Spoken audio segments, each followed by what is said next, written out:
ثم ويلي يلعب عرضية لياسر القحطاني عليه رقابة. المحاولة عند تياغو نيفيز. الله الله،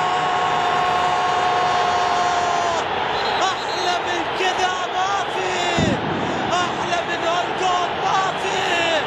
تسأل عن الزعيم وعنوانه، فتش في منصات التتويج وتلقى مكانه.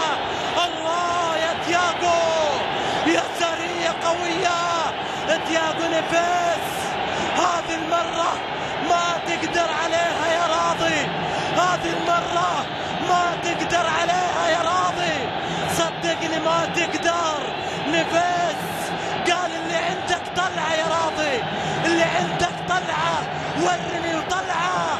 تياغو نيفيز يسجل التعادل، ترجع المباراة ويعود السجال ما بين النصر والهلال في هدف خرافي من لاعب خرافي في توقيت خرافي. 1-1.